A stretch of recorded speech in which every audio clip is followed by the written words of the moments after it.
Hey, buddy, you had a good idea a while back. I don't know, a couple months ago, you were saying that you thought it would be fun to bring some people on as correspondents on the program. Absolutely.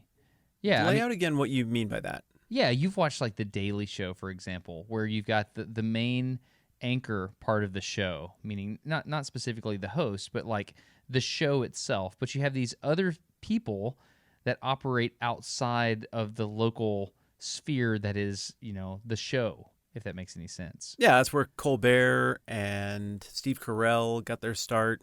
Exactly. Yeah. And so my thought is sometimes I want to go super, super deep into a topic, but I don't quite have enough time to do it. But I want to learn about the topic, and I want permission to be ignorant on the topic and just ask questions, just like the name of the podcast, No Dumb Questions. And I think you and I are pretty similar, but, we are different enough to do a podcast. But I think it would be fun to get people that are very different from us. They have just totally different walks of life or whatever, and see if those people would be interested in helping us. And, I think this is a very prestigious position on the show, which means I think we should take the time and, try to figure out if we can get the right people. Well, I agree. I've thought about this for quite a while, and I really like the brain infusion that this provides for our conversations as well. We talk about so much stuff, and if you just think about where we were at the beginning of this whole thing, it mostly just flowed out of stuff we were talking about during windshield time anyway. And then we were like, let's deep dive into a topic here and a topic there, and then we started doing a bunch more of that. I really like the way this is going, though. And I guess that was my only hesitation on the Correspondents program when you brought it up, is that this was kind of born out of our friendship, and I like that it still has that flavor. I like that these are ideas that we like to think about and that we talk about off microphones too. No. Okay, so I think you're mishearing me. So this does not mean less you and I talking. That's not what we're doing here. Like, think about this. When we started doing No Dumb Questions, this was a way for me to bounce difficult questions off of a friend that thinks in the deep water, right? But this is kind of like having Lewis and Clark at your disposal and being able to send them out to discover the ocean, right? So imagine if you and I could continue to have these conversations, but at times we had these explorers that we could give objectives to. I'm not talking about every episode, man. Maybe not even, a very slim minority of the episodes. Imagine having people that we can say, we really want to know about XYZ, but we don't have the time to allocate towards learning about it. Will you please go discover these things and at least figure out who we need to ask about them? You see what I'm saying? Yeah, I do. And that was probably my only reservation on the whole concept. So it's almost like research assistants. It's like a research. Ah, you're speaking my language. Yeah. All right.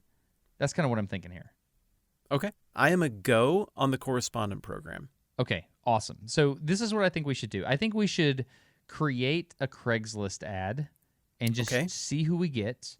But, I went back to the Articles of Formation when we formed No Dumb Questions LLC, and I was looking over it, and it has me listed as CEO, and it has you listed as president. Well. And everybody knows that the CEO doesn't do like hiring and firing type things. That would be your role.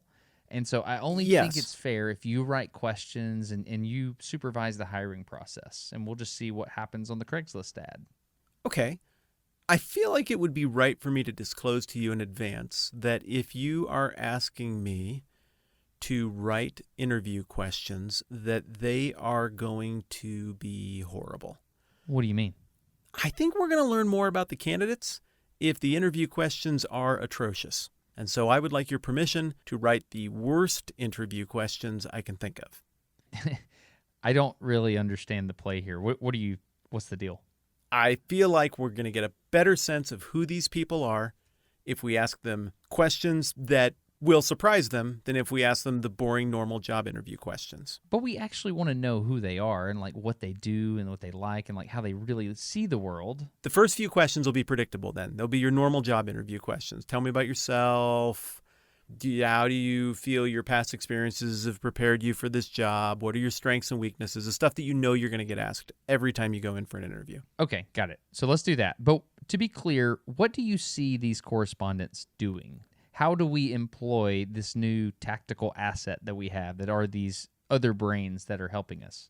I think we turn them loose on topics that maybe even aren't predictable for each individual. I think we turn them loose on learning something that maybe isn't even their thing. Maybe sometimes it is their thing, and then they come back and teach us. But to keep the third chair in touch with them, I think maybe, here and there we bring the correspondents in for a segment, have a laugh about something, do a little miniature topic, like a Grabbler level segment from time to time too. So you're talking about potentially we would have almost like new characters, except they're real people. Not at the host level, so these people might float in, float out as it makes sense for their lives, but is that kind of what you're thinking? Yeah, I thought that's what you were throwing out. I'm reading you right, correct? Yeah, exactly. I was just going to make sure we saw the playing field the same. So, yeah, I think we do it, but I do think we should make them earn it. I don't think we should just pick people we like. Oh, you can't give this stuff away. No. I mean, this is gold. Can you imagine getting to hang out with us? Gosh, that does not sound amazing at all. No, when you say it like that. Okay, so I think we should do this. So you come up with the questions. I will go post this thing. And how many people you think we need to interview? 3. Sounds good. And are these people locked in? I mean, are they going to get it no matter what? They're getting the job, dude. We're not going to bring them on and do an interview on the podcast. We just got to make the interview shtick. Just goof around with people. And we'll learn what? some stuff about them, but also we'll badger them and see how they respond to being badgered and just have a laugh. Okay, got it. So we're going to see how they handle pressure, but also do it in such a way where we actually do learn a little bit about the people. Perfect. Okay, cool. You be the sympathetic interviewer. I'll be the ruthless one. All right, so here we go. It is time for us to interview the potential No Dumb Questions correspondents. I'm adjusting to my intimidation setting on my eyebrows now. Hey, this is fun. This episode of No Dumb Questions is brought to you by Mack Weldon. We had them as a sponsor a while back, and it was awesome. They let us buy a bunch of their stuff so we could try it out and see if we like it. And, well, I love it. So here's the official thing. Mack Weldon is a premium men's essentials brand that believes in smart design and premium fabrics. Mack Weldon's mission is simple: to make sure all your basics and beyond are smartly designed and shopping for them is easy and convenient. Destin, what's your read on the Mack Weldon thing? Okay, so when we first tried Mack Weldon, I got several shirts. And I love these things. My favorite is a plain white t-shirt. I know that sounds so silly, but if you're going to do like the big thing, like for example, if you were legitimately doing a job interview, I would pick this white t-shirt because it wicks away sweat. It's got silver literally in it. Yes. And it kills odor. I don't know how to describe it other than it is my favorite t-shirt, to the point where I went back and I purchased 3 more, so I would have 3 more in my t-shirt rotation. And this is like without any sponsorship from Mack Weldon or anything. I went back and got more of these shirts because they were amazing. And I'm thrilled that they came back and decided to sponsor No Dumb Questions again because it's legitimately my favorite t-shirt. Are all of them white? No, I bought a blue one as well. Like the light blue? Yeah, exactly. I have that one too. And it's high on my shirt rotation. The thing that, I mean, I read the description that like this is meant to kill odor and wick and all of this stuff. And sometimes people say that, and you're like, I bet I can make that stink. And yep, sure enough, I can make it stink. I can't make this shirt stink. I mean, there's got to be a way. I'm not saying the Mack Weldon guarantees that you can't make their odor-free shirt stink. I mean, there's got to be a way. But I have not found the way yet. And I do have the ability to make a shirt stink. So I'm pretty impressed. You just keep wearing it. It's crazy. I mean, it's a day after day shirt if you wanted to do such a thing. But as a civilized adult, I never would. Yeah. So this is what I would recommend doing. If nothing else, go check out what they have on the website. They have t-shirts, shirts like polos and button-ups. They have outerwear like sweatshirts, pullovers, jackets, and things like that. Go check it out. See if it's something you would like. This is like, imagine the basics that you wear. Now imagine them reimagined in a way that is just premium, something you're going to like to wear every day, and it's going to be your go-to. Did you get the Sunday pants? Yes. They're like pajama pants, only they can be more than that. Yeah, they're dignified enough to wear out. I know. I have tried it to several different places, and the only comments I've got on my Sunday pants were, oh, those are really nice. Nobody's been like, oh, you look like a bum, because they look tidy and clean and good, but they are also the go-to lounge around, put these on and be comfortable on a Sunday afternoon pant. which I think is exactly how they advertise it, and it works. They are incredibly comfortable. They're my favorite pants. Like, if I'm going to sit and watch TV with the kids or my wife, they are my favorite pants. They're hyper comfortable. They're amazing. So there's also this program that they're doing that they weren't doing last time around. Or I wasn't aware of it when we talked about it last time around, but it's called Weldon Blue. Unlike a lot of these loyalty programs, this one actually makes a lot of sense and is appealing. Here's how it works. It's free to join, free shipping on every order. And then once you spent $200 on Mack Weldon stuff, you get 20% off every order for the next year. And then on top of that, you get all the access to the stuff, the new products before they come out. And they also kick in a free gift with every order. I got to try that out. Go try the polos, try the T-shirts are what I highly recommend. And, of course, the lounge around the house pajama pants that are way nicer and more comfortable than they should be. Check that out at mackweldon.com/NDQ. Use the promo code NDQ. That gets you 20% off your first order. So you can sign up for that free Weldon Blue program and get that 20% off after you spent $200. Or you can just get 20% off your first order right now. How do you do that, Destin? Yeah, that one's easy. For 20% off your first order, visit mackweldon.com/NDQ and enter the promo code NDQ at checkout. And that's MackWeldon.com. Thanks to Mack Weldon for making really comfortable, really good-looking clothes that I super like wearing and that I think you're going to love too. And thanks to all of you who support the sponsors on the program. That's what makes the whole thing go. Absolutely. Thank you so much. Okay, Matt, I think this is a really strong candidate, and I really like what he brings to the table. So, yeah, you got your questions ready? I think it's important that you mentally prepare now not to engage in nepotism. I know that this is a gentleman you favor. I know that you socialize. I know that you would call him a friend. And while I might do the same, this is a professional operation. And sometimes I worry that your judgment is clouded by personal feelings of affection for others. I'd like you to write that off and imagine you hate Dalen. I'm going to be honest. I feel like the president title that you have is kind of going to your head a little bit. But I will do all the things. I will honor what you said. Is the title vice president? No, it's president. It's president. Okay, yeah. Well, it seemed like the kind of thing that would intrinsically go to one's head. Okay, here we go. So here we go. Let me open the door here. Let him in. Dalen, how's it going, buddy? I'm well.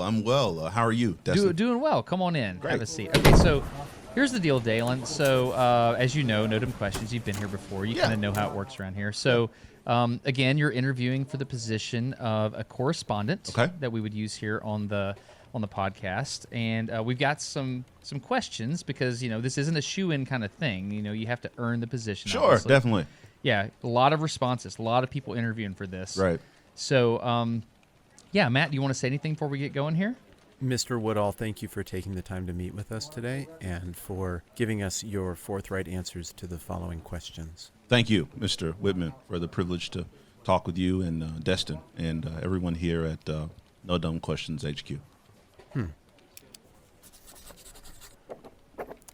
Mr. Woodall, tell us a little bit about yourself. Yeah, I'm originally from the small community of Calcis, Alabama, which is outside the small town of Vincent, Alabama. Graduated from Vincent High and studied religion and communication in Montgomery, Alabama. And I moved to North Alabama shortly after that, where I've been pastoring First Missionary Baptist Church in Decatur. My wife and my son and I, we live together, and we spend a great deal of time working in our community, serving the people in our community, thinking about how we might build a better bridge between the church and our community, and thinking about how we might share the gospel and engage with the issues of our day that are current and prescient and important. And why have you decided to quit your current job and become a one-day-a-month correspondent for this podcast? Oh, well, I really like this podcast. I really like what it has to offer. I think that the No Dumb Questions brand is a really strong brand. I really appreciate what you and Destin have been able to accomplish in the media space. And working with you all and working with this brand, I think would be a great opportunity for me.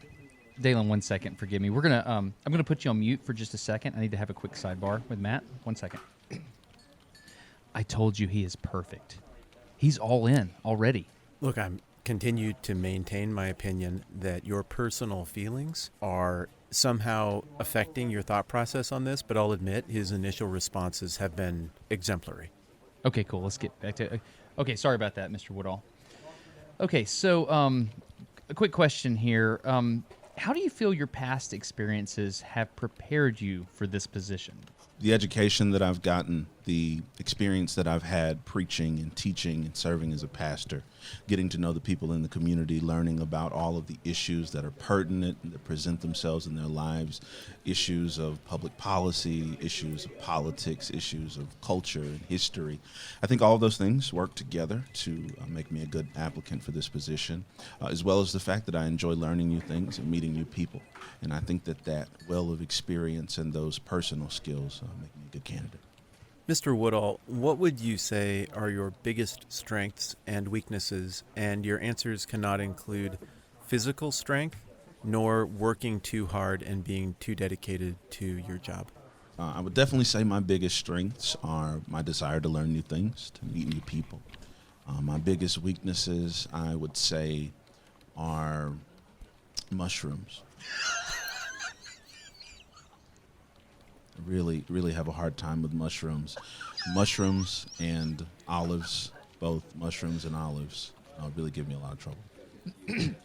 Thank you for your candor. Got that. Noted that. Okay, so, Mr. Woodall, quick question here. Please tell me about the last time you punched a person until they were unconscious in a work setting. Wow. Destin, I can't say that that's happened recently. Usually I try to solve most of the conflicts that present themselves in a work setting in a certainly nonviolent and non-confrontational way. Can't say that any issues that I've had in a work setting have resulted or necessitated me punching someone until they were unconscious. I usually resort to sending passive-aggressive emails as a way to solve issues. If circumstances arose in the course of making a podcast that required you to punch someone in the face until they were unconscious in order to carry out your contracted duties, do you think that's something you could do? That's a great question, Matt, and I want to thank you for taking the time to ask me that question. Circumstances were to arise in the course of podcast duties. It's kind of hard, to imagine in a predominantly audio medium circumstances arising that would necessitate me punching a person until they were unconscious. But if it's, something that's required in the scope of this position, if it's something that would allow me to contribute to No Dumb Questions in a meaningful way, I think it'd have to be something I'd consider for a moment. But I think because I have a modicum of human decency, I'd ultimately maybe not want to do that. Thank you for your response. Your hesitation is noted. Okay, Dalen, next question. It's a little difficult one. If hired, what color lightsaber would you prefer to be assigned? Blue. And why?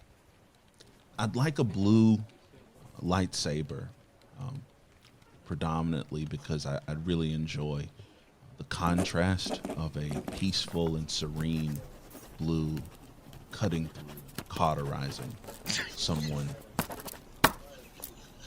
that would require or occasion the use of a lightsaber. I think that visual contrast of a perfectly clear and clean and blue lightsaber whipping through the air, separating someone's joint, and cauterizing the flesh so that it doesn't bleed. It's just really something that appeals.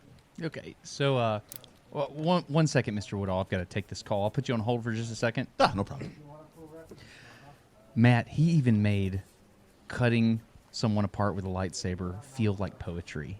What I mean, I think the only risk here is he takes over the podcast because he's way better than us. That's the only legitimate risk here.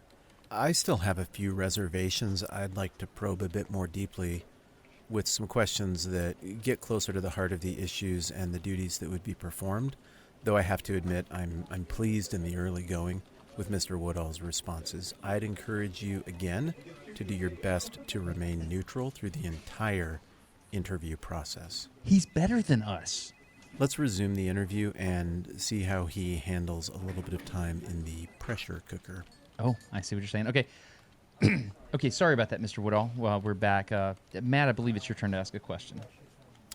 Mr. Woodall, where do you see yourself 5 years ago? I see myself being 24 years old. I see myself having just turned 24 after recently being 23 for a whole year.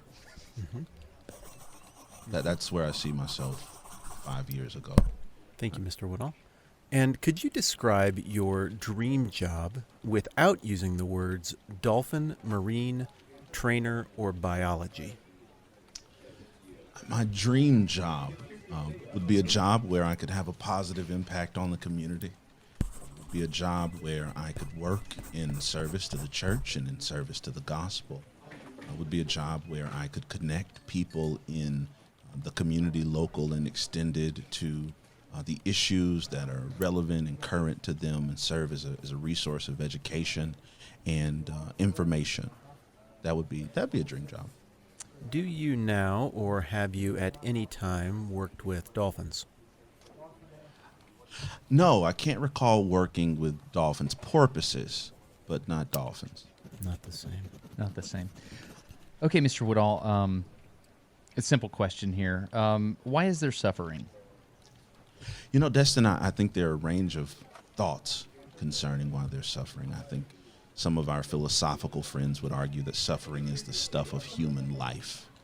I would say that some of our theological friends would argue, and I think that they're right in their assessment, that suffering is the way that an all-wise and all-knowing and powerful God acquaints us with the human experience and shows us what his son Christ felt and dealt with in his incarnational experience, and ultimately uses suffering and trial and tribulation to make us more like him and more conscious of our need for him in every area of our life. But I would answer your question by saying I'm not sure why, and I'm not sure anyone knows why exactly.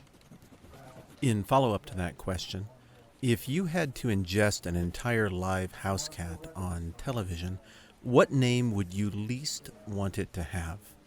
Rosemary. It is incorrect. The correct answer was Gandhi. I'm broken, man. Okay. All right. Okay. Another one here, Dalen. If you could change the name of any number between 6 and 13, which one would it be, and what would you change it to? Also, it can't be 7, 12, or 13. I would change the number 11. Everything that follows 10 follows in teen, and everyone knows that 11 should be one teen. Thank you, Mr. Woodall. That was amazing. Okay, getting close to the end here. I think you're up, Matt. Go ahead. Most of the numbers, I want to clarify, that follow 10 end in teen, so everyone knows that 11 should be one teen. Thank you. If you could gain all the abilities of any one power tool, but you had to eat said power tool to achieve this, what power tool would you eat? You cannot refuse to eat a power tool because aliens have told you in a convincing way that they will destroy Earth if you don't. I want to begin by saying I think you presume that these aliens aren't rational, and I think that's an issue. I've always believed that we have every bit of evidence to believe that extraterrestrial beings are incredibly rational. The question is flawless, Mr. Woodall. Okay. Well, I mean, we could argue about that, but I would probably say a nail gun, like a tool like a nail gun, to be able to protect myself, protect the people that I care about, and build sturdy structures conveniently. Please hold for a brief sidebar, Mr. Woodall. How sure are you that he is on mute? 100%. We're good. Thank you for double checking that. I have to admit, he's standing up to the pressure cooker with remarkable resolve. Dude, he's amazing. He's amazing. Like, this is the best interview I've ever participated. I've been in a lot of interviews. One teen and nail gun? What that tells me is here's a gentleman who can think quickly on his feet, but also here's a gentleman who would not be afraid to eat a nail gun to save Earth. That matters to me. That matters when I send a correspondent into the field to do segments on the history of marshmallows for our podcast. We have to hire this man. Let's round out the interview questions. I will bounce it back to you. Unmuting, please. Okay, yep. Thank you for your patience, Mr. Woodall. My grandmother died. Destin, I believe you have the closing question. Yes, Mr. Woodall. What questions would you have for us if you were allowed to ask those questions in this interview? Thank you, Destin. If I were allowed to hypothetically ask questions in this interview, I'd hypothetically ask whether or not you and Matt have been satisfied with the answers I've given to your questions. For instance, were I to go into the field and do a piece on, say, marshmallows, I want you two to feel confident that I've displayed the knowledge set and the ability to answer questions and find the needed information. That is an incredibly intuitive proposal for an episode. It really is. Thank you, Mr. Woodall. We enjoyed this interview. We'll be getting back to you quickly.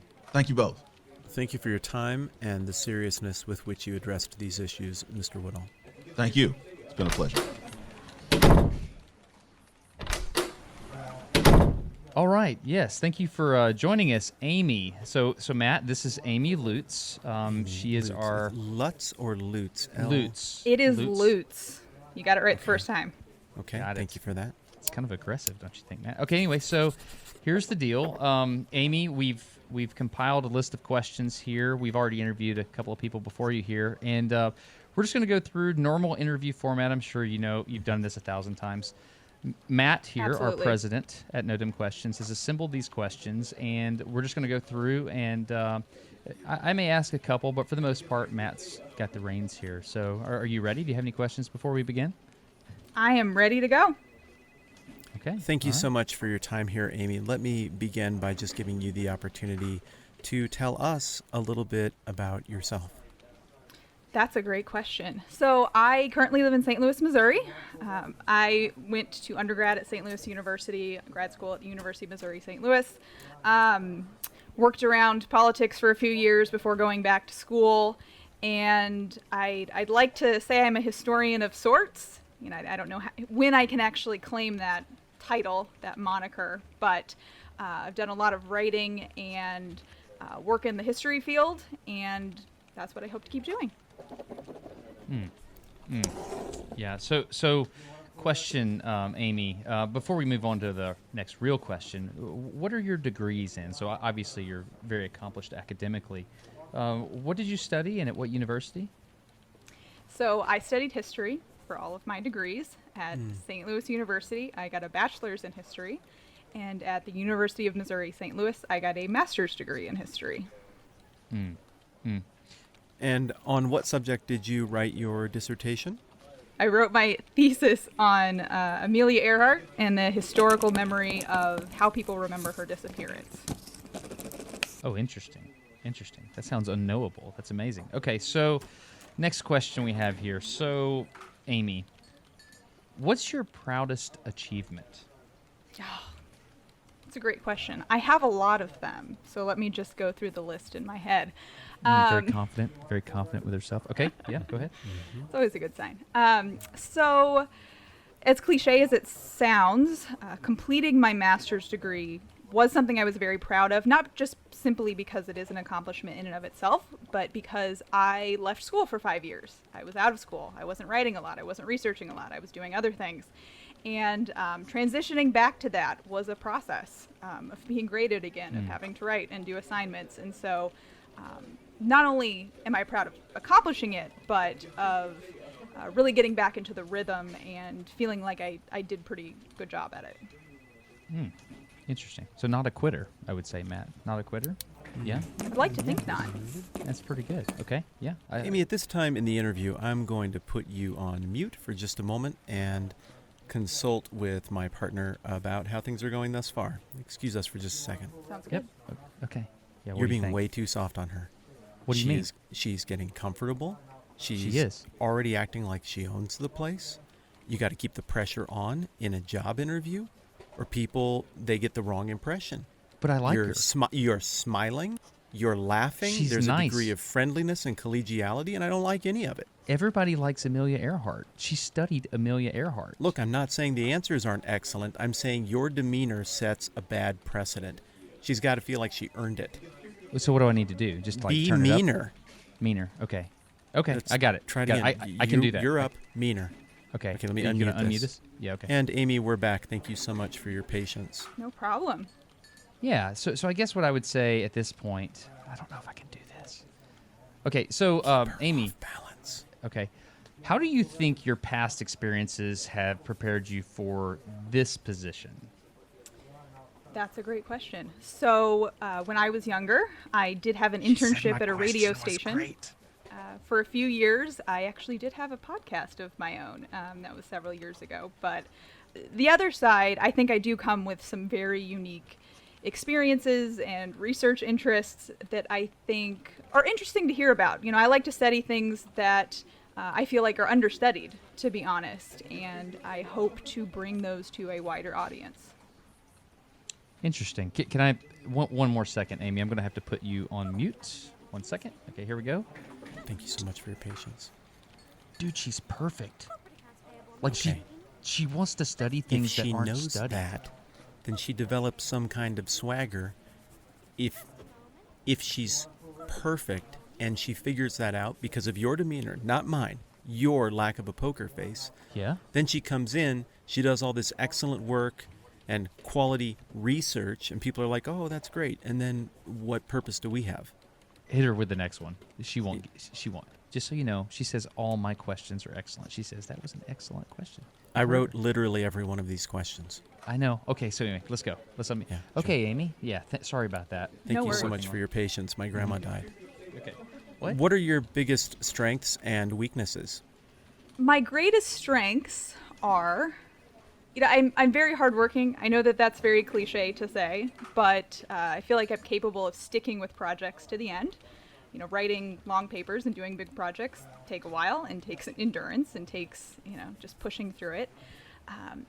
You know, I also think that I'm pretty organized. You know, I keep my thoughts organized. Makes me a better writer, makes me a better researcher, and means I'm on time for everything. So that's always a benefit.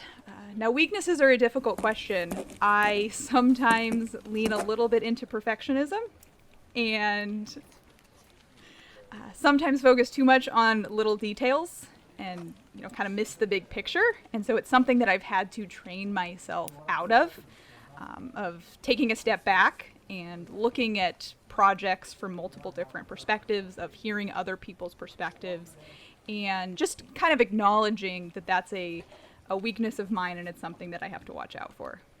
You scored well on your response to the strengths segment. The answer I was looking for in regards to weaknesses was alcoholism or embezzlement. Should have Yeah. included those. Yeah. Slipped my mind. Okay. So next question here, Amy, why are you quitting your current job to take this one? You know, I gotta think about that one. Here's the best answer I can give you. So we've all been in quarantine for what, like 5 months, 5 or 6 months? You know, the days kind of blend together in 2020. And to be honest, I kind of like just sitting in my apartment and sitting in front of a microphone and looking at my computer. And considering this job would be remote, seems like it would work pretty well for me. Holy cow! She Have you hates that. already composed your letter of resignation to your current position, and could you read it to us now? Well, I hope to keep it pretty short. You know, I think being brief is always a good thing. And so I just addressed it to my previous employer and said I've chosen to resign my position to spend more time with my dog. Thank you very much. Solid. Dude, she's killing these. Okay, what's the next one? At this time, I'd like to ask a question or two about personality traits and how you might fit in with the existing team. Here at Notum Questions, obviously morale and a positive work environment is a top priority for us. So tell me about the last time you punched a person until they were unconscious in a work setting. Well, I would like to think of myself as someone who is rhetorically violent, not physically violent. Unfortunately, people listening can't see me, but I'm small enough that I probably wouldn't do much damage if I actually tried to punch someone into submission.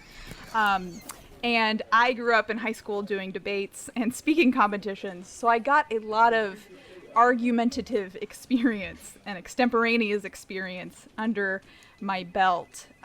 I'm trying to think of a specific example, but here's one from a while ago, and this is actually a series of examples. I used to work on a political campaign, and people who have worked on political campaigns know that you have to convince voters to vote for your candidate. And sometimes that just means standing on their porch for 30 minutes, convincing them of your argument. And I have done that many, many times and like to think that I'm successful at it. I did note solid. that you did not compliment the quality of the question. Yeah, that one was okay. I noted that. Oh, okay. All right, Amy. If hired, what color lightsaber would you prefer to be assigned, and why? This is a great question. This is probably my favorite question. I wrote that too. And I am glad that you phrased it the way that you did, because a friend of mine asked me that question recently and asked me, which Jedi lightsaber would you like? And that's a difficult question because Jedis are not the only people who carry lightsabers. Friends of mine know that I am a big fan of Darth Vader, and to be honest, of the villains in the Star Wars universe. And so I would have to go with either red or the dark saber that just popped up on The Mandalorian. Spoiler alert. Interesting. Amy, I'm going to have to, just 1 second. We're going to put you on mute. Just a moment, please. Okay. Dude, she might be the antagonist. She knows what the dark saber is. I don't even know what the dark saber is. My daughter knows what the dark saber is. And I watched The Mandalorian, but I don't know what the dark saber is. You'd have to watch Star Wars Rebels to better know what the dark saber is. Go further into it. Ask her more Star Wars stuff. Let's see where this goes. Do it. Okay. All right. Thanks, Amy. Our president, Matt, will ask the next question. Okay. Thank you for your patience. My car broke down and I had to check in with my wife. Please rank the following in order from most desirable to least desirable: original trilogy, prequel trilogy, sequel trilogy, and expanded universe. That's a difficult question. Thank you, I wrote it. So to start, it would be blasphemy not to say the original trilogy, number one. And I'm going to make a controversial choice for number two. I think I'm going to say the expanded universe. I would like to have seen more of those storylines in the sequel trilogy. The sequel trilogy is going to hit at number 3, and the prequel trilogy, as good as the memes from the prequel trilogy are, is going to hit at the bottom at number 4. You've answered correctly. Oh, Great. Very good. That's interesting. I think I'll take the next one. This should be a pretty simple one. Amy, why is there suffering? With the short answer or the long answer? Is there a short answer? Is I guess I would want that. there an answer to it, I suppose, is part of the question. Well, to give you the theological answer to this, as a Christian, I feel like I am obliged to do that. There is evil in the world, and there's evil in the world because people have free will. And evil tends to cause suffering, unfortunately. But the benefits of being able to choose love and compassion and empathy far outweigh that and can counter, hopefully, that suffering in the world.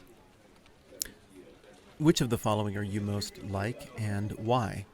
A speedboat, a kayak, a fishing boat, a submarine, or lasagna? I am going to go with a submarine, and here's why. Because if you've seen the recent Tom Hanks movie, Greyhound, on Apple Plus, you would know that submarines are, spend a lot of time out of sight, underwater, and unable, people can't see them from the shore and from the water.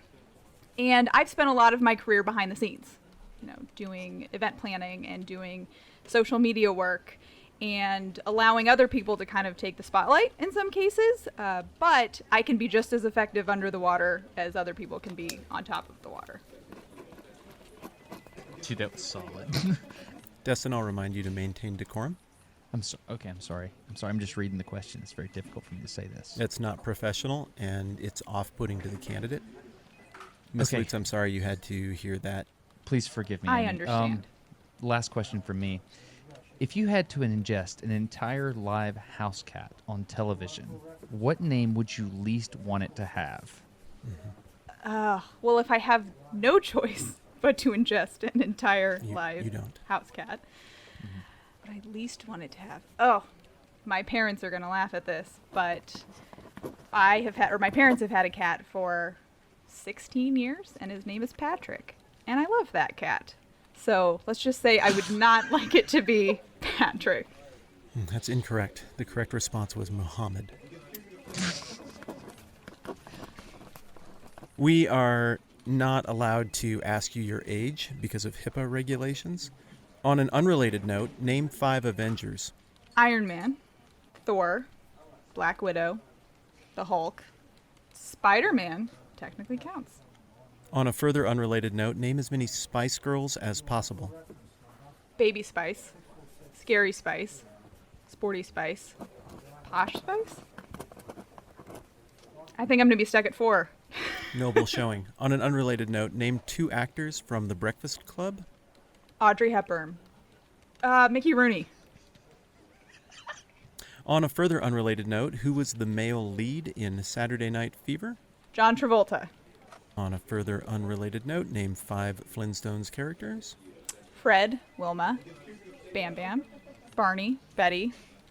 Oh, and that's 5. On a further unrelated note, not in any way associated with trying to triangulate your age, please name your favorite Lawrence Welk song. I'm going to be honest. My knowledge of Lawrence Welk is Fred Armisen playing him on Saturday Night Live. Write that down. You got that? Yeah. Finally, list 5 big band tunes you can't help but swing to. You know, as someone who studied the early part of the 20th century, you would think I would have more answers to this. But I have 0. Here, I'll give you this. I've played piano for 20 years, but my teachers never taught me big band, so I will blame this one on them. 27. You're up, Destin? Okay. You've done great, Amy. It's been wonderful. So, lastly, what questions would you have for us if you were allowed to ask those in this interview? Well, let me ask the most broad question I can. What are you looking for someone in this position? What characteristics are you looking for? That would be an excellent question if you were allowed to ask them in this interview. Thank you so much for being with us, Amy. Happy to be here. You are not.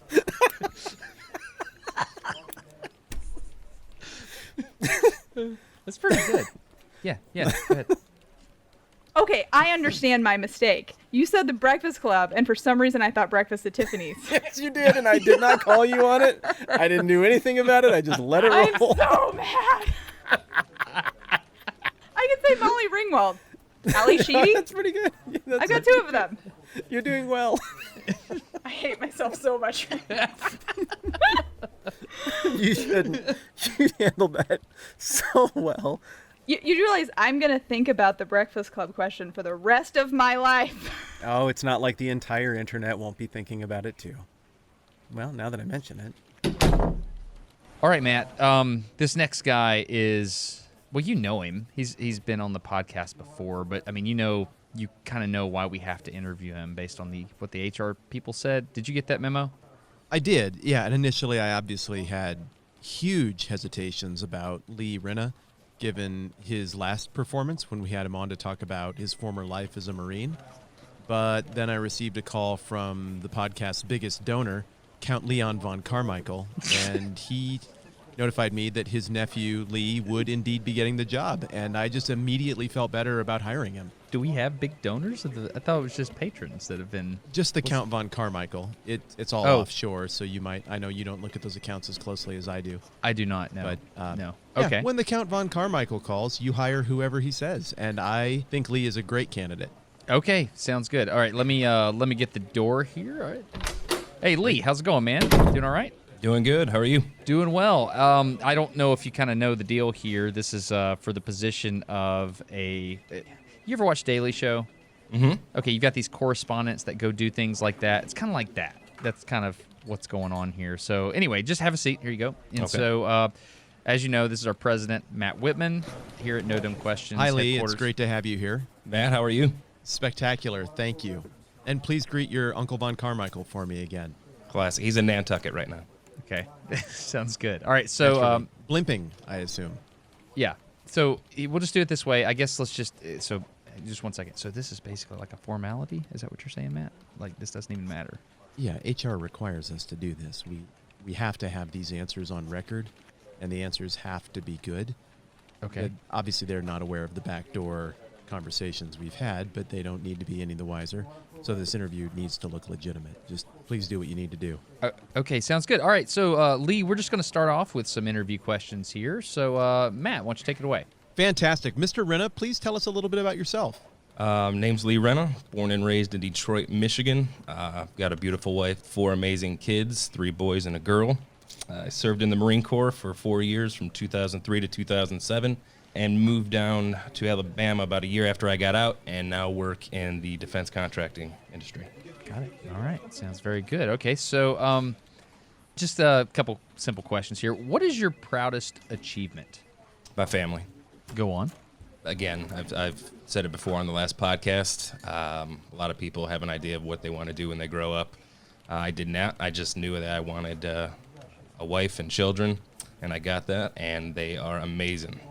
Okay, very good. All right, next question, Matt. Excellent. How do you feel your past experiences have prepared you for this position? It hasn't. Well, I'm sorry. What do you mean, Mr. Renna? I mean, You are 2 very intelligent individuals, and I am a trigger puller. So, yeah, you're really taking a chance Go here. on. Oh, I've heard of some of the other guests. You are taking a risk.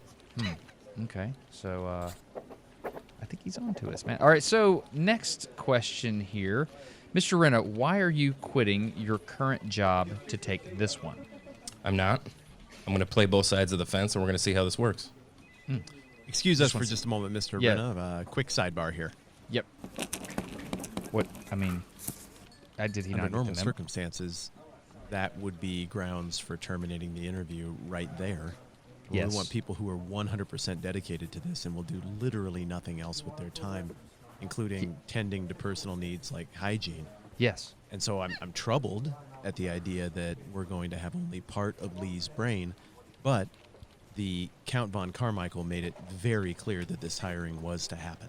So what do we do? I mean, we need him for a full 1 day a month. It doesn't sound like he's willing to give us that. Well, at least upwards of 2 hours a month. I know, exactly.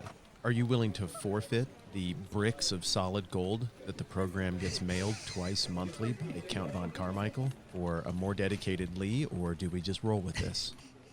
Okay, so first of all, completely unaware you were receiving gold. Obviously, that's not okay.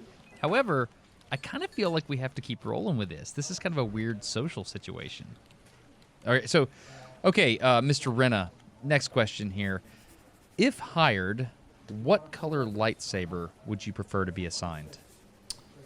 I would have to go with purple. Purple. And the reason for that is I like the idea of those who yield a purple lightsaber have the ability to work on both sides, the light side and the dark side of the Force. Whole in both ways. And if you were to have something inscribed on that purple lightsaber, what would you like it to be? Number 8, my jersey number. I like that answer a lot. Okay, I guess you could go with a jersey number. Makes sense. So next question, Matt. Go ahead. Mr. Renna, tell me about the last time you punched a person until they were unconscious in a work setting. That would have been 2004. I had a staff sergeant when I was in the Marine Corps do something that I did not agree with, and yeah. Mr. Renna, 1 second. I'm going to put you on hold for just a second here. But like technically we're in the same room, so basically that just means just kind of turn and face the corner. So we're going to talk for a 2nd. Okay, so Matt, if I understand what he just said correctly, he is advocating for violence against superiors. You understand rank, right? Just 1 second. Mr. Renna, what was your rank at the time of this altercation? I was a corporal. Okay, face the corner again, please.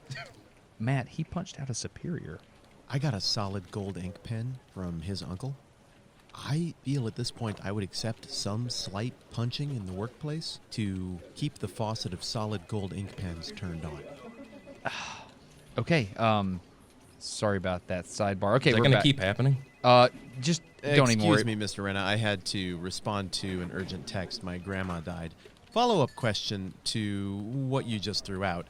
It's obviously been some time since 2004, and I guess what I'd like to ask is, can you imagine any scenario in which it would make sense to punch out a superior now, given all that you've learned and all the progress you've made as a person?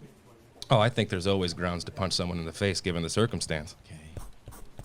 Okay, moving on. Mr. Renna, please describe your dream job without using the words dolphin, marine, trainer, or biology. NHL scout that samples craft beer while watching. Excellent answer.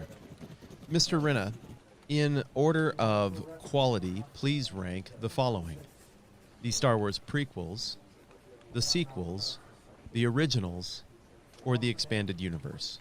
I'm going to go first with the originals in order of 5, 4, 6, the prequels in order of 3, 2, 1, and that last group of whatever that was in 7, 9, 8.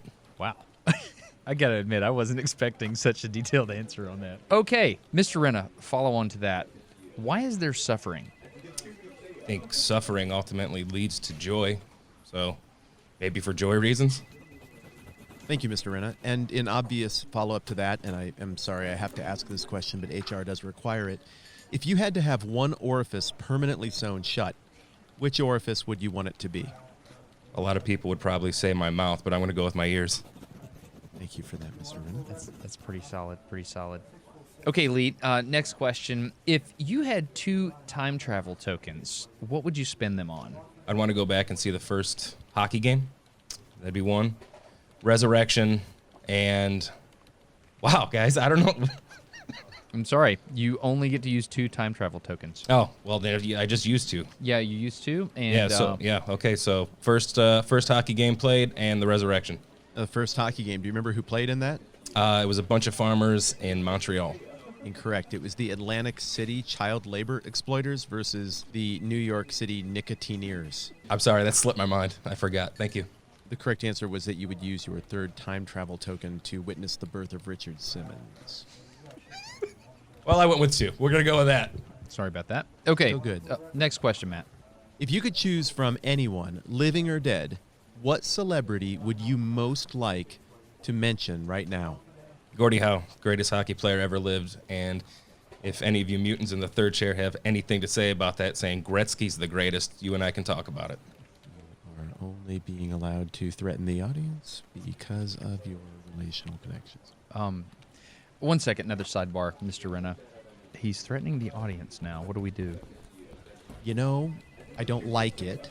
It was gruff and off-putting, but my youngest child grew up wearing literally solid gold diapers because of his uncle, and I, on the outside chance we have another child, don't think I could go back to the store-bought disposable stuff. I don't think that's I physically think we just need to let possible. him threaten the audience. It was very thin. It was pounded very, very thin, and gold is shockingly absorbent. In No, terms you of having another kid. Chromium and other. Well, you'd be surprised with the power of the resources that Count von Carmichael has. How many more kids I could potentially? We have to be realistic. Okay, got it. All right, let's go to the next one. Pardon me, Mr. Renna. My other grandma died. I'm back with you again. So sorry. Mr. Renna, what questions would you have for us if you were allowed to ask those in this interview? If I was allowed to ask those in this interview, well, am I? Thank you very much, Mr. Renna. We look forward to getting back to you as quickly as possible. Thank you. Thank you very much. Have a good day. Take care now. Well, I'm sweating bullets. Yeah, that was very uncomfortable, and it was not unlike the first time we had him on the podcast. So I do not feel good about this. I respect that of the two of us, you are the member of the organizing board that has, quote, integrity, but there are also certain pragmatic realities, and one of us needs to keep an eye on that, and I feel like that's my job. I believe that with the proper foresight and decision-making, we can box in some of Lee's more aggressive tendencies and harvest from him things that will provide value to the audience while keeping our benefactor happy. I'm down. Let's do it. This episode of No Dumb Questions is sponsored by Raycon. Raycon makes wireless earbuds that just work well. And my favorite thing about them is that they're at a fantastic price point. They are like half the price of normal premium audio brand earbuds, but they sound just as good. Matt, I'm assuming you have the everyday E25s like I do. Do you like them? Very much. And everybody's got different taste in audio, but I will say for me, this is just perfect. It's exactly how I want an earbud to sound. It's rich. For the kind of music I listen to, it's a perfect fit for me. And it's also a perfect fit in my hand and in my pocket. I like the ergonomics of it, and I like the satisfying snap in and out that I get when I plug in or pop in my Raycon earbuds to let them charge. And that charge, I mean, I don't know how many times I've been able to charge again and again on the same charge. I don't know what they actually advertise, but for me, just the usability factor is huge. Yeah, it's 6 hours of playtime. But the thing I like about the little pill thing that charges them, so you charge up the little pill case and it charges the headphones. But the thing I like about that is that it's smooth. It fits really nicely in the pocket. It's part of my everyday carry simply because of the mechanical form factor, which is a huge deal. And the fact that the Bluetooth pairing is seamless, you just open it up, stick them in your ears, and it's connected. You don't have to worry about it. You can very easily get Bluetooth wrong, and they got Bluetooth right, and I'm very pleased with them. So we got a promo code or something here we can give people, right? Yeah, we do. To get 15% off your order, you can go to buyraycon.com/NDQ. It's a great deal on top of a great deal. I'm a sound guy. I have all kinds of complicated studio headphones and things like that I use. And honestly, same thing you just said. It is my daily carry. This is what I drag around. I always have it with me in my pocket or in the little middle tray of my truck, and I pop it out and make use of it all the time. I love it for working out, hitting the tennis ball around, mowing the lawn. It's perfect for the personal companion, listen to music, listen to podcast stuff. Holy cow, man. I'm on the website, and the price is even lower than I remember. Go to buyraycon.com/NDQ. Get 15% off your order. Seriously, dude, at this price, like, I use them in what I would call dangerous situations, meaning like a high probability of me losing, like just mowing, running, jogging. Dude, I'm not supposed to say this, but I've used them in situations where they got wet, like the shower. I'll just say it. I don't think they're necessarily guaranteed for that. Yeah. In fact, I think they make it clear that it's not guaranteed for that. But yeah, between you and me, it's treated me all right there too. Yeah, we're not allowed to say that, but whatever. I like the things. we didn't. And at this price point, they're not disposable, but it's not the kind of thing where you feel like you weld your soul to a product because of how much money you spent on it. The price point is just amazing. Yeah, in terms of audio quality, it performs like something where I would assume that I had married my soul to it. It performs like the expensive stuff. Yeah, so that's it. If you want to support the program, we would greatly appreciate that. Buyraycon.com/NDQ for 15% off your order. I recommend the Everyday E25s. My favorite color is blue. I have them in sleek, dangerous black because I like to think of myself as being sleek and dangerous, and I like it that way. Yeah, go pick out your own color. Buyraycon.com/NDQ, 15% off your order. Thanks, Raycon, and thanks to you, Third Chair. Yeah, big thanks to Raycon for supporting the program. Thanks to you for also supporting Notem Questions by supporting the sponsors. That's a big deal. We only use sponsors that we actually care about, and we use their products all the time. And Raycon is one of those products. So thank you very much. Let's get back at it.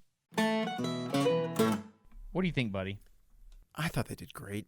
They all did great in different ways. I could not believe how razor sharp Dalen was. I mean, how do you answer those garbage questions in a way that's cohesive and actually smart?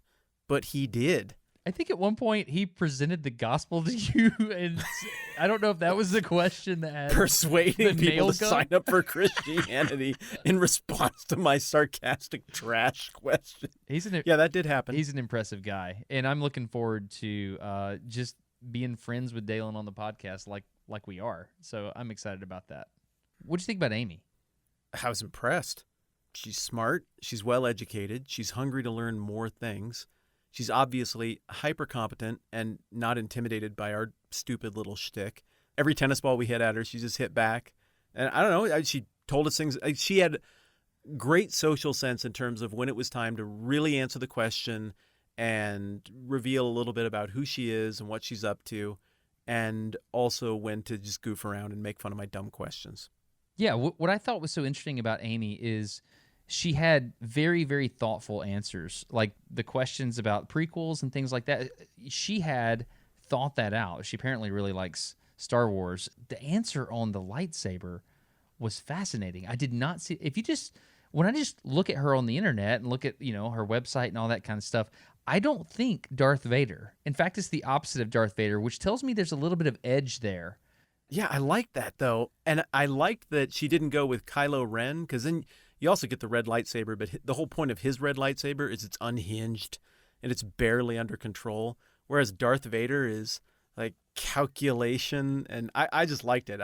She did not come off as evil to me, but I liked that she went that route. I thought it was clever. My favorite thing she did was she played along with "Why are you quitting your current job?" and she rolled with it.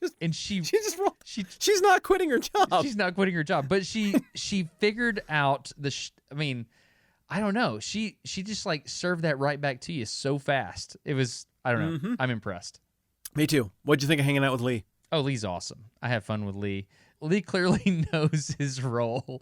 Lee is all about just telling you like it is, and he didn't play along, did he? No. He was going to do what Lee was going to do.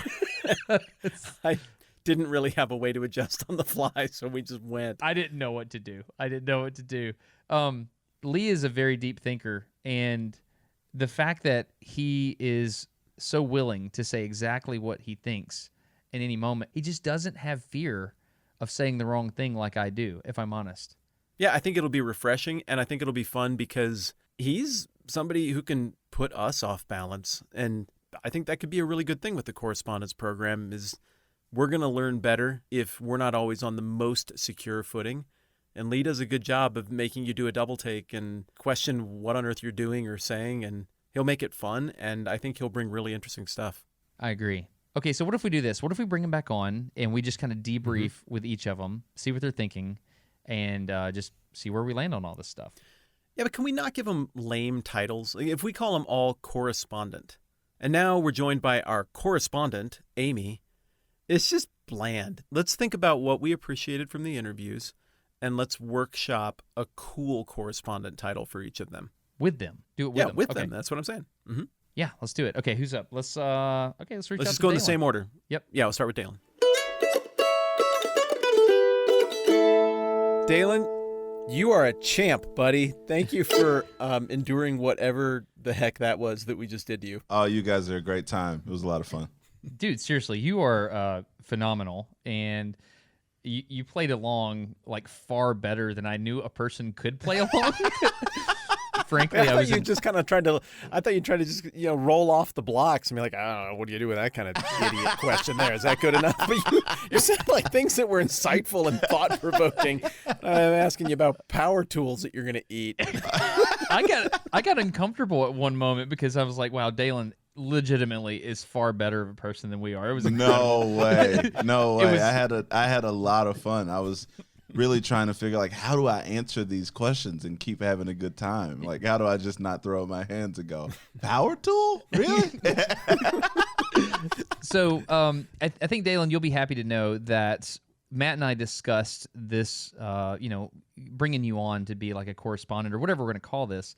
And you'll be happy to know that immediately after we sent this information to you and asked you if you were interested in doing such a thing, someone posted in the subreddit, they said the title of the post was More Dalen. Wow. It said, How about that? With all that's going on, I like more of his insight about having NOTAM questions. And, he talks about all this stuff that he wants to hear from you. Wow. That's incredibly humbling. And to whoever who said that, I really appreciate it. And being able to have this platform and talk with you guys and share with you guys and have fun really, really means a great deal. I'm really excited.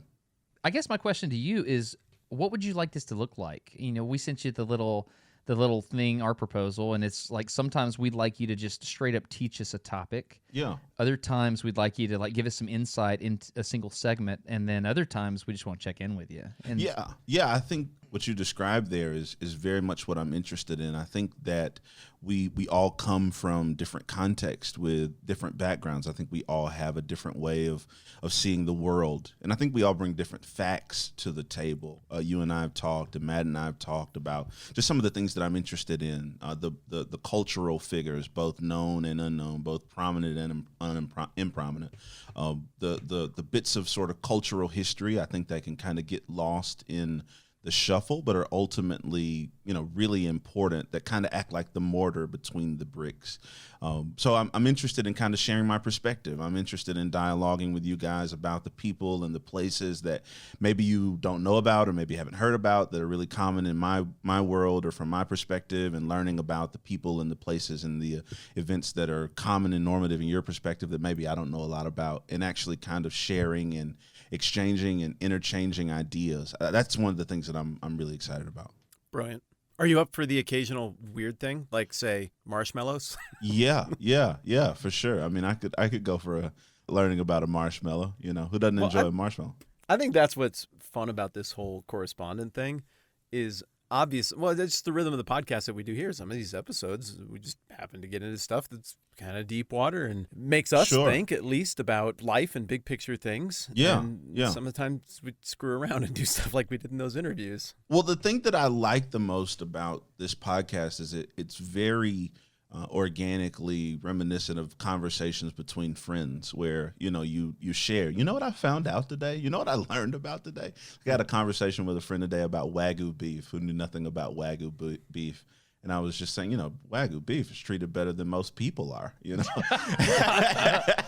and to kind of be able to recapture that sort of organic exchange of ideas between people that are learning things, both big and small, both really important and really significant, and not so much. I'm really excited about. Well, that. we work very hard to synthesize something that would replicate a convincing friendship that normal people might have. Sure. And Of course, yeah, we fake the whole thing. Yeah. So I'm super excited. I think the world of you, Dalen. Matt does too. I think the world of you guys. Yeah, we talk about how awesome you are all the time. So I don't really know what the first episodes would be, but we're going to be brainstorming this stuff. Yeah. And I look forward to opportunities of just like turning you loose on research and just have you teach us and let us ask the dumb questions. Yeah, I look forward to that too, and I look forward to listening and learning from you guys more broadly. Certainly. We need a title. It can't just be Correspondent Dalen. That feels lazy. And I'd like for it to be something impressive. What do we have? Let's see. So Dalen, Dalen's area of expertise? He's currently a student. I don't know. I'm a pastor. A pastor. Yeah, I mean vocationally, right? Like that's one of the most important things that I'm doing right now is I'm a pastor. Ooh, minister. We could use the word minister. Oh, I like that. Okay, I'm starting with that. Minister of. Is funk taken? I think someone somewhere is a minister would of funk. hope I don't so. want to step on somebody's toes with minister. That is so funny. I'd love to see that on a business card.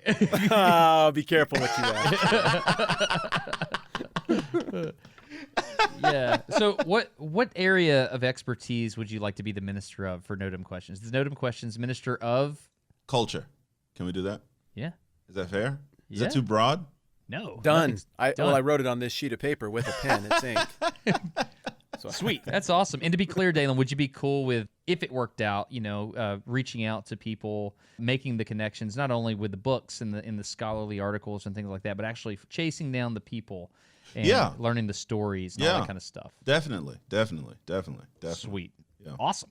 This is and great. sometimes marshmallows. All right, Dalen. Sometimes marshmallows. All right, Dalen, you're on the team, buddy. Wonderful. High fives. Just can't reach you. But All right. Just imagine. I think that's it, isn't it, Matt? We should pick something to turn Dalen loose on so that we don't keep people waiting forever and ever.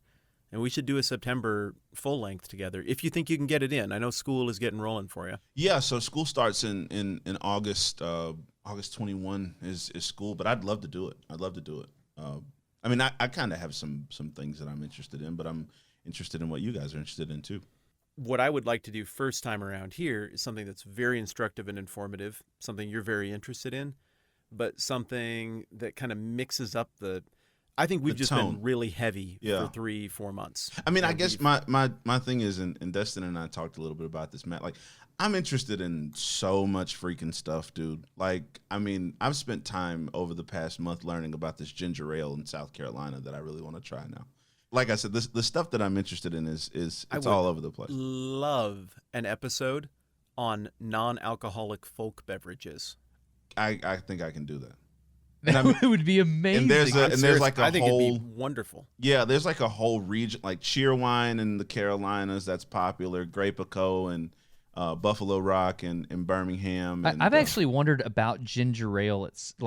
Itself. Like, how did that start? yeah. It's really, really interesting. It started as kind of a medicinal drink that would help people. Okay, that's enough. That's enough. Yeah, you gotta stop. You're burning content. But like, okay, so here's some questions that I would like to learn about. Okay. Like glass bottles. Sure. You know, the way they are now, they've only been around for a very short amount of time. Right. And so back in the day, like, you know, back in the 1840s or whatever, you could see these earthenware bottles that Right. were corked and stuff. Right. So I would like to understand like how these non-alcoholic drinks were bottled. Sure. Did they have to do some sort of what do you call it when you heat milk up? Pasteurization. Pasteurization, right? And why is ginger ale a thing? When did it start? Sure. And yeah. further, every beverage we're going to talk about, we both need one of. Okay. We need to open it and drink it and describe it on the Oh, podcast. this is gonna be a lot of fun. I'm excited about this. This is awesome. Like the look of like pure childlike jubilation on your face, Destin, was almost overwhelming. Like it warmed my heart. I was like, the look on his face. Dude, we should we should just buy a 6-pack of one of these beverages and have Dalen sign 6 of them and mail them to patrons. Oh yeah, we could totally I'm, do that. I'm definitely game for that. Yeah. That is an excellent episode. Okay, cool. All right, so Look at this. first this is amazing. episode from the Minister of Culture, Dalen Woodall, is going to be the history of non-alcoholic drinks and how they came about and just everything about that. Now, non-alcoholic drinks are folk beverages because that's a little bit- Non-alcoholic fun drinks. Right. Okay. Yeah, cool. fun drinks, folk beverages. How about that this? kind of It's thing. it's your topic. Got it. You Cool. bring it to the table. Cool. Got it. That I can do. It's no problem. Sweet. All right. Thanks, Dalen. I'm excited. Yeah.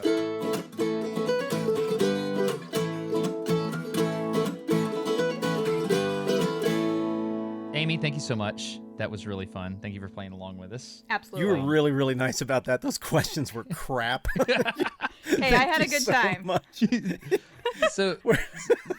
So you know, in all seriousness, though, we are interested in getting help from time to time doing research and stuff like that, and we're trying to come up with names for the specific subjects that each correspondent will be in charge of, or we need to think about what that title looks like. Now, the title could change, or the title could stick. So we're trying to figure all this out. So if you had to be a correspondent of something, what would it be?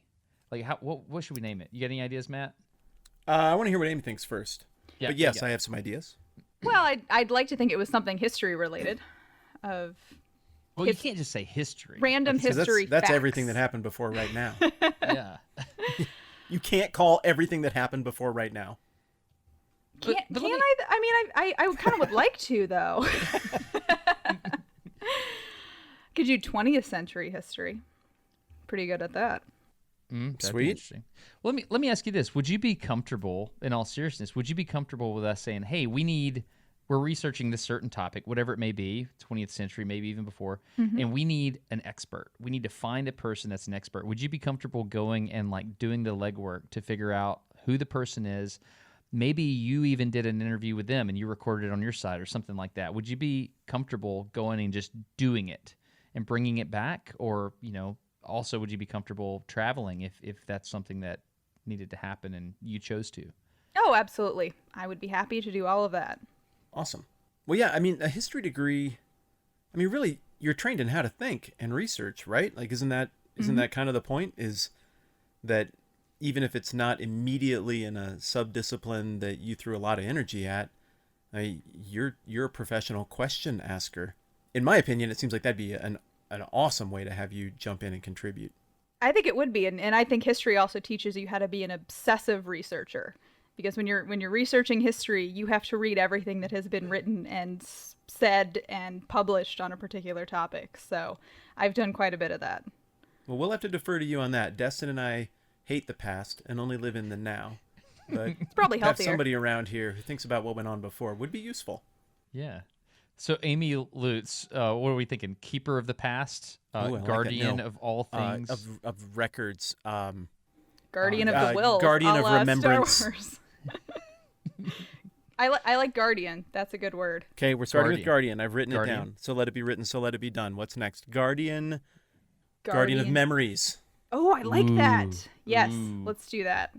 No one has that title. That's You're good. the I will only be the person on first. Earth with the title Guardian of Memories. Gonna put it on my Amy business Lutz. cards. Guardian of memories. Our memories. Okay, got it. You need a cloak. I And do. a dark lightsaber. It's dumb that you Like a aren't hat? already wearing a cloak. All right. Well, for the first episode that we work with you on, Amy, what did you do your thesis on? So I did my thesis on Amelia Earhart. She was born in my hometown, in Northeast Kansas. So I have a personal connection to it. And I looked at, speaking of memory, of the historical memory of how people remember her, but specifically her disappearance. And strangely enough, my legal name actually is Amelia. And so it fits right in. I do a podcast every day on the Book of Matthew. Destin, Perfect. Makes you sense. vacation in Destin, Florida from time to time. I got nothing. So yeah. we've all got our thing. I got it for you. Yeah, Well, so- what if we just ran with that? I mean, it's all fresh. You put in a crap ton of work to pull all of that together. What if your first assignment is to cash in on work that you already did and bring us up to speed on Amelia Earhart? Sounds great. Sounds perfect. All right. So we have our first assignment for our history correspondent, Amy Lutz, Guardian of Memories, Amelia Earhart. Sounds great. Excellent. I want a thing that echoes when we have Amy on, so that when we say Guardian of Memories, it doesn't sound like Guardian of Memories. It needs to sound like it was said in a large chamber. Okay, so it sounds like that is it. We have our first assignment for Amy Lutz, Guardian of Memories. Will teach us about Amelia Earhart, or is it her disappearance? What is it you want to go into? Let's talk about Amelia Earhart in general. I think people would like to learn more about her. Sweet. That sounds good. Amy, seriously, thank you for being a good sport. We thought it would be fun to just screw around and make the interview absolutely stupid. Obviously, we talked to you before. We knew that you were a great fit for this. Yeah, thank you for goofing around and playing along with that. You're a really, really good sport. Absolutely. It was fun. And thank you for answering my DM on Twitter. I know that was really weird, the way I just pinged you out of the blue. It's like, can we talk?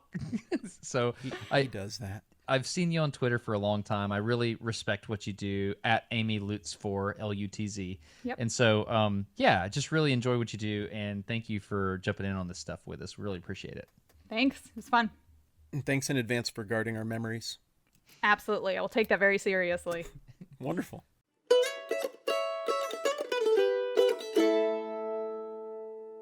Lee, thanks for being back on and putting up with all the shtick, man. We appreciate that. Yeah, man. Thanks for having me back. Do you have any rich benefactor uncles? Just asking for a friend. I don't know for sure. I don't. I do not. And if, like I said before, if anybody does any research whatsoever, they're going to know that I did not come from a rich family. That is. That's fun. All right. And obviously, the truth of the matter is, we want you to be here and hang out with us because you get it and you're fun and you make it fun for the audience and you make it fun for us. And we like your style. Thanks for being willing to hang out with us more. Yeah, man. I appreciate it. Love hanging out with you guys, and I look forward to the opportunity. Yeah, so this is what we're thinking, Lee. You have a unique perspective on the world. You're very honest, and you have the ability to say things that other people, I don't know, myself included, I pull a lot of punches, and I'm unwilling to say certain things. You seem to have no problem with that. So- No, sir. yeah. You're Okay, both so nice dudes. You just do nice differently. Yeah. Yeah. No, like you said, I am not afraid to say things that others may, for multiple reasons. One, I just might want to get a laugh out of you. Two, I just might be looking for a reaction. Or three, like I've told you in the past, there's been many times where, I've been in group settings and we've been talking about an uncomfortable subject and nobody was willing to raise their hand and go first. So I figured I got a big mouth. I can be that guy and maybe others will follow suit. And so far, most groups I'm in, that's usually how it works. It's like a verbal hockey face washing. It's There you go. unpleasant and irritating, and maybe it makes my nose bleed a tiny bit, but it's all in good fun, and you Yeah. have to respect it. Yeah. Either way, I'm there. Yeah, I mean, it's not like you punched anybody verbally. Right. Well, yeah, like you wouldn't do that. mm, Honest question. Did you literally punch out your staff sergeant? yeah, there's a little bit more of a back story to that. It's not like we were on base at, in our unit. We were at a small get together and he was partaking a little too much and ended up going after his wife and I stepped in the line of fire and went to work. Oh, literally. So he was Yeah. So you were protecting someone's Yep, honor. Yep. And especially, if it's a friend or something like that, but when you're going after a lady, the wires cross on Lee, and you do some things you might regret. You know what I mean? So So I it was understand the policy. it was like honor, like you were doing this out of honor. yeah. It was honor, I guess. In another ways, I just didn't know of where he was chemically and mentally. Where he, I don't think anything else would have worked. I think he was at a level of intoxication that reasonable and logical discussion was just gone, and it had to go that way. Wow, man, that's amazing. Did you actually punch him, quote, out? Yeah, so I started off just trying to grapple him, but he was at another level. And I don't know if you've ever seen a drunk person at that level where they're just not willing to tap. So I just started throwing bombs. And the worst part was I didn't realize there was a small car jack on the floor. For whatever reason, it was there. And when I took him back to the ground, I didn't realize that I had slammed him on this car jack, and it crushed, cracked, I forgot however you want to phrase it, his shoulder blade. And then I just started wearing him out. And then afterwards, took the wife outside, called a friend. They came and picked her up and stayed the night, made sure he was okay. Woke up the next morning, and him and I talked it out. And his exact reaction, he came out of the bathroom, and he goes, "Dude." I was like, "What?" He goes, "You know that movie Mask with Cher? I look like that kid." Oh, golly, man. Yeah. And he said this to you after Yeah. you beat him up. Yeah, we were good the next day. We were still good friends. But the minute he opened his eyes, he had that look of regret and guilt on him. So I knew it wasn't going to be a thing. I knew he felt like an idiot, and he had, again, felt real bad for everything. But Wow. Sober him would have wanted you to do that to drunk him. yeah, so Did it change the way he partakes of alcohol and things of that nature? oh no. I'm sure we've got. Why would we learn a lesson? Yeah, no. There's probably more stories that I'm not remembering that go along right there with it. I've had to do it with other friends. I've stopped a buddy who was drunk from going to cheat on his pregnant wife. I told him, I said, "Dude, if you get in that car, I promise you're going to regret it." And I had that look in my eye. He's like, "Oh, you're going to?" "Yes, I am." And he started walking towards the car, and so I gripped him up from behind and just kind of choked him out. What? And here's the thing: is literally 2 days later, he had a party at the house, and at his house that I attended, and his family was there, and he pulled me to the side. And this time, he really did say, he's like, "I was an idiot. Thank you. I almost destroyed my family." Blah blah blah. Now, I'm not telling these stories to come off as the hero, but Yeah. I just don't want the audience to think that I'm out there throwing fists because I mean, I have. But that's not the majority of the time. There's reason behind it. Matt, I mean, we've always needed a good bouncer on the program. Absolutely. You tell me I look like one, but I think you're also suggesting I'm not very good at it. Well, I mean, I don't know. That's all tongue in cheek, but to be real, I think at some point it's good to have a person at our disposal that we could say, "Hey, we need someone to drop some truth in this moment. Would you be willing to learn about a thing and say the reality in a way that you're not afraid of making anybody uncomfortable?" Things of that nature. I mean, I would like to have someone like that we have access to, Matt. I mean, so thoughts here? Absolutely. I mean, that's kind of the fun, isn't it? Lee, you're smart and you know tons of stuff. I think we hit you up for just straight up stuff that you're interested in that you want to talk about with us. But I really like the idea of you being the correspondent of honesty. Honesty? What are you thinking, Lee? If we need to reach out to somebody and ask them questions about certain things, would you be willing to play? Yeah, absolutely. It's my favorite game. It's something I have kind of wear as a badge of honor. Those things that people don't like to talk about, I have no problem bringing up, whether it's my struggles or other people that I know, and just getting real for a little while, getting genuine. I'd wanted to go with the title of Chief Correspondent of Profanity and Hockey, but I feel like you're steering us in a different direction here. We got to have a title. We've got the Guardian of Memories. I just threw one out. I have a standing offer. Okay, so the Chief Profanity and Hockey Correspondent is the first offer on the table. I'm going to say Warrior of Honesty, like the champion of honesty. What are your thoughts, Lee? What if I was the champion of honesty, profanity, and hockey? Well, Wasn't that diplomatic? What a signature block. Champion of honesty. I'm writing it down. Honesty, hockey. Profanity was second, thank you. Oh, honesty, profanity. And hockey. I kind of like that. What do you think, Matt? I accept. Okay. There we go. So, Lee, how this is going to work, we're going to holler at you from time to time, and we're going to ask you to come up with certain things we need help with, and we may get you to do a little investigation for us on some stuff. You down with that? Absolutely. Looking forward to the I'd opportunity. like to put in my first order. Go ahead. Okay. Destin may not know this as a non-hockey player, but hockey is a metaphor for life. It works for people who aren't into hockey. And Lee, I know you are not just a person who likes hockey. Like, you get it. You understand what it means and how it applies beyond the sport. I would like a brief history of hockey. Okay. And to get into the deep water about life and existence and all the things that come with that. Oh, wow. Oh, I'm getting the tingles. Very excited. Sounds like yes. That's a big 2 thumbs up from this guy. And you guys are right. I do not understand this. I mean, hockey is basically figure skating with sticks. You need to calm down. You're just in the other room. And there's only 2 doors separating us. I'm halfway across the country and I'm ready to get rolling. Yeah, I am happy to play the Sandlin. antagonist on that topic. So, I mean, Yeah, it's just a thing where people make tubes and put gas in the end and then light it and see if they can make them go up for a minute before they fizzle. okay. Stupid rockets. Yeah, okay. Burn. Touche. Burn. Touche. Yes, burn at a certain rate, certain pressures. All right. Well done. Okay. So be it. The champion of honesty, profanity, and hockey, Lee Renna. Sounds great. Perfect. Perfect. Tell You your know what uncle this hi. You know what this reminds me of? Did you ever see Barack Obama give that speech with his anger interpreter? Did you see that? Yeah, it's one of my favorite skits, yeah. Oh, yeah. Lee could be that guy. I could I will gladly translate for you guys. I don't know if you want to put your name on what comes out of my mouth, but I mean, yeah, I'll do it. Cool.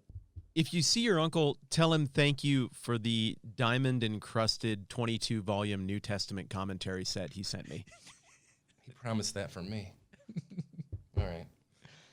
Enjoy. That sounds great. I just want to let you guys know that I'm going to do everything I can to not take it too far. That way I give Dalen and Amy a chance. I don't want to make them feel less because of my intellectual superiority. I understand it's going to be hard for them. It's very easy for me to do things like this. So, Sure. So Godspeed to those two. Good luck keeping up. Thanks also for your humility, Lee. No Thank problem.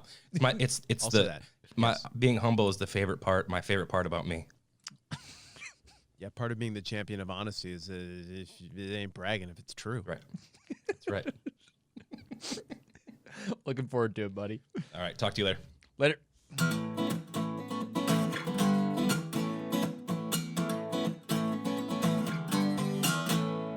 This is a really good idea, man. I have no idea about the execution of our introducing the idea of correspondence to everyone. I had fun putting this together.